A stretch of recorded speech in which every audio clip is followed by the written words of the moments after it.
System जा रहा है या सिस्टम जा चुका है। और ये भी बार बार मैं कहता हूँ अच्छा नहीं लग रहा है, ये जाएगा तो जाता हुआ नज़र आएगा सिस्टम। और ये भी जुमला जो काफ़ी अर्से पहले कहा था, लेकिन उसके बाद मैंने उस पर कोई फर्दर नहीं किया कि खान साहब के बाद एक ब्लैक होल होगा जब, और उसके बाद कोई आगे पॉलिटिकल अरेंजमेंट या सेटअप या जो भी चीज़ होगी वो बड़ी अजीब व गरीब किस्म की होगी। और वो नज़र आ रही सारी चीज़ें। और जो बुनियादी 3 इश्यूज़ हैं हमारे रियासत के, जो कि सिक्योरिटी है। कल एक वाक़या हुआ है रात को जिसको नाकाम बनाया गया, दहशतगर्दी का एक वाक़या खैबर पख्तूनख्वा में। सिक्योरिटी फोर्सेस ने उसको नाकाम बनाया, उसमें कोई बड़ा वाक़या नहीं हुआ, बड़ा सानिया नहीं पेश आया। लेकिन यह है कि मईशत और इस्तेकाम और उसके नतीजे में सोशल अनरेस्ट फैलता हुआ, उस तरफ तो किसी की इस अरेंजमेंट में तवज्जो नहीं है। बाकी जो बातें हैं वो देखें, इसमें मैं आपको सिर्फ ये बताऊं कि मतलब मुझे तो इस बात पे अभी तक मुझे इस बात पे गुमान है कि ये नवाज शरीफ साहब इसको से जो मंसूब बातें हैं सारी शायद वो ऐसी ना हो, क्योंकि ये मुमकिन नहीं है। ये कैसे मुमकिन है कि ये बात जो है, और पाकिस्तान पीपल्स पार्टी की तरफ से खुर्शीद शाह साहब ने बात की आज। और देखें, मैंने वही बात की ना कि सियासत में जो है वो, अब मुझे बताएं कि तमाम मुल्क में इस वक्त आप कहें कि जी पार्लियामेंट के अंदर जो है वो अख्तर मेंगल साहब की जमात की कितनी सीटें होंगी, तो शायद उसके ऊपर सवाल उठे कि भाई उनका तो एक स्पेसिफिक बलूचिस्तान या बाकी जो इलाके हैं उनके कुछ केपी वगैरह, लेकिन उनके वालिद सरदार अताउल्ला खान मेंगल या जिनसे बड़ी मुलाकातें रहीं, और उनके भाई एक लापता हुए, और ये जो लेगेसी, या महमूद खान अचकज़ई साहब के वालिद को हम जब का जिक्र करते हैं, तो बात यह है कि आप रहते कहते हैं तारीख में, ये तो सियासत आए, एक सीट जीत गए, दूसरी सीट फलां, सियासत में आप कैसे रहते हैं, कैसे आपको याद रखा जाता है। नवाबजादा नसरुल्लाह खान जुनीजो साहब को कैसे याद, आज तक मोहम्मद खान जुनीजो, उनको कैसे लोग याद रखते हैं। बात ये होती है कि मतलब ये जो है ना बहुत, अगर तो ये बात दुरुस्त है कि पाबंदी लगाने का फैसला, और अताउल्लाह तारड़ साहब ने बात की, तो मुझे तो पहले यकीन ही नहीं आया कि ये भी कर सकते हैं। और दूसरी जो बात है वो फिर जाहिर है कि वो खबरें आनी शुरू हुई, फिर मुझे तो नहीं समझ आया कि ये कैसे मुमकिन है,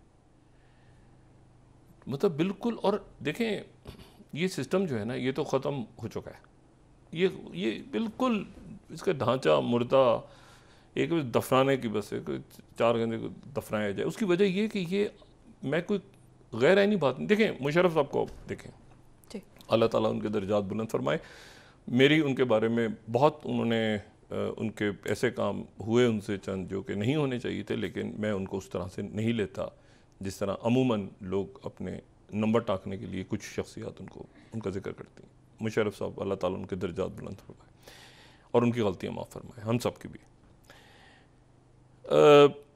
12 अक्टूबर को जब 1999 में उन्होंने यानी इनकी हुकूमत बरतरफ हुई, तो जो आर्टिकल 6 है उस पर नहीं लगा, बल्कि आर्टिकल 6 लगा जब एमरजेंसी उन्होंने लगाई, तो उस पर आर्टिकल 6 लग गया। बात यह है कि ये हमारे जो आइन है ना, जो इस तमाम लोग आप देखें कि यानी अचकज़ई साहब भी वो बात करते हैं कि हमें बैठ के तय करना होगा कि मुल्क ने आगे कैसे जाना है। वही बात शायद खान अब्बासी भी करते हैं, वही बात सारे लोग करते हैं कि भाई हमें बैठ के तय करना होगा कि आगे कैसे चलना है। उसका इतना कचूमर निकाल दिया है 73 के आइन का, इन्होंने इतना कचूमर निकाल दिया उसके कि किसी को याद भी नहीं होता हो, जब पता जिस इलेक्शन जिसमें यही ना पता हो कि इलेक्शन का ऐलान किसने करना है, और वहाँ जब एक इंतहाई खौफनाक जगह पे खड़े हो जाए ना मुल्क जाके, तो आइन खामोश हो जाता है अचानक। आइन भी अजीब व गरीब आइन है, वो खामोश है, इसके बारे में आइन खामोश है। अब मसला एक कानून साजी होगी, एक नई कानून साजी होगी, वो उधर से ऐसे होगी, वो पार्लियामेंट, मतलब एक अजीब व गरीब किस्म का मलगूबा बना हुआ है। और उसके नतीजे में ना आपकी ये बाहर से इन्वेस्टमेंट्स रुक गई सारी। और मैं जो अब खुल के बात कह देते हैं ना, मशरिक़ व मगरिब और शुमाल जो मैं कह रहा था, मशरिक़ यानी चाइना और मगरिब यानी अमेरिका और बाकी ममालिक, और आपके ब्रादर ममालिक जो हमारे ब्रादर और गैर ब्रादर जो भी हमारे हैं, जो हमेशा से हमारे साथ रहे हैं, वो तमाम ममालिक जो हैं इस अरेंजमेंट को वो नहीं इंडोर्स कर रहे। इतनी बेचैनी, और शख्सियात के बारे में भी उनके जो तासुरात हैं वो अच्छे नहीं हैं, ये इनको खुद भी पता होना चाहिए। अब मसला ये कि ये किस तरह से मुमकिन है। पाकिस्तान पीपल, मैं इंतज़ार कर रहा हूँ कि बिलावल भुट्टो जरदारी साहब क्या बात करते हैं, खुर्शीद शाह साहब। तो देखिए सियासत में रहते हैं ना, फिर ये बातें रह जाती हैं। ये एक MNA, आपका ख्याल से खुर्शीद शाह साहब जो है उनसे हज़ार इख्तलाफ करें आप, वो एक MNA की सीट या MP की सीट उनको चाहिए इस मरहले पे, या वो अपनी पूरी ज़िंदगी की सियासत को उठा के क्या क्या इनको, मुझे तो समझ नहीं आया। और बल्कि इंतहाई मोहतरम है राना सनाउल्लाह साहब भी, बाकी लोग भी क्या बात कर रहे हैं। आपको पता है आइन इस वक्त जो फैसला आया है, ये जो सुप्रीम कोर्ट का फैसला है, ये 8-5 नहीं है, ये 11-2 है। ये फैसला 11-2 का फैसला है। और इनको शायद ये भी किसी ने नहीं बताया कि फाइजा साहब भी इनके फेवर, इन्होंने, मुझे नहीं पता कि फैसला पढ़ा भी है कि नहीं पढ़ा, उसके अभी तो शॉर्ट ऑर्डर आया है ना। फाइजा साहब इनकी फेवर में नहीं गया फैसला। फाइजा साहब का जो नोट है वो इनको पहले तो ये ज़रा थोड़ा सुकून से, और ये इलेक्शन फिर होंगे, मुल्क ने आगे जाना है, सियासत है, इतना पैनिक होने की क्या ज़रूरत है। ठीक है ना, इस वक्त मतलब है कि वो आप सुकून से, जो बाकी मामलात हैं, IMF के साथ अभी बात करनी है आपने, वो पता चला कि वो रुक गए, उन्होंने कहा ये पीछे क्या हो रहा है भाई, तो आगे चलें आराम से सुकून से, ये तो कोई बात नहीं। और आपको पता है कानूनी सिचुएशन क्या है इस वक्त, कानूनी जो यानी इनके बारे में तो बात, किसी पार्टी के बारे में बात नहीं हुई है। सिस्टम जो मैं कह रहा हूँ ना, सिस्टम, वो इसलिए कि सुप्रीम कोर्ट ने चार्जशीट उनको की है इलेक्शन कमीशन को कि आपने इलेक्शन सही तरह से नहीं करवाया। तो वो एक अदारे के ऊपर सवाल उठ गए हैं। अच्छा, उन्होंने कहा तहरीक इंसाफ एक हकीकत है, एक सियासी जमात है, थी और है। तो थी अगर है, थी तो इसका मतलब है कि वो फिर उसमें वो किधर गया, वो इंटर पार्टी इलेक्शन, और फिर वो बाकी सारे, इसमें कहना कई, इसमें कहते हैं थ्रोन अंडर द बस। तो बात ये है कि मैं जो बात कह रहा हूँ ना, तो उसको अगर आप देखें, अब देखें 9 मई के मुकदमा, संजीदा मुकदमात हैं, उसमें आज मेरा ख्याल से लाहौर से जो है वो पेशी वगैरह, वो उसमें वो हुई, हाजिरी वगैरह लगी खान साहब की, और बाकी लोग भी अदालतों में जा रहे हैं और मुकदमात चल रहे हैं, और उसमें अभी तक ज़ाहिर सज़ाएँ नहीं हुई। और बाकी तो मुकदमात में वो बरी हो गए हैं, इनको नहीं पता, बरियत हो गई है। उस दिन यही था ना कि रिहा हो जाएंगे, तो दूसरा मुकदमा डल गया, तो मुकदमा चलेगा ना, वो बरी हो गए। तो इसका मतलब ये हुआ कि वो दोबारा बानी सिर्फ नहीं है, बल्कि दोबारा चेयरमैन है, बन सकते हैं कानूनी तौर पे, वो सज़ा याफ्ता नहीं है इस वक्त, इनको यही नहीं पता। लेकिन इसका देखिए ना, उनके ऊपर जो अभी मुकदमा चल रहे हैं ना, फैसले में तो जो था वो तो ख़त्म हो गया ना, फैसला उड़ गया। अब इशू ये है कि वो उसमें जो है वो सियासी तौर पे मुकाबला करें, एक बेहतर सिस्टम बना के जमहूरियत का आगे लोगों को डिलीवर हो, ये तो खिचपिच हो गया सारा। और आप ये जो मैंने बात दोहराई आपको की मैंने, कि वो उनको जो इमरजेंसी प्लस लगाई उन्होंने, जो इमरजेंसी प्लस कहा जाता है, वो भी वैसे 8-5 का फैसला था, वहाँ पर भी 8-5 का एक मामला था, जैसा बन गया ये 8-5 की जो है ना, ये कुछ अजीब सा मामला। बहरहाल अच्छा, तो वो जो है वो उस वक्त ये हुआ कि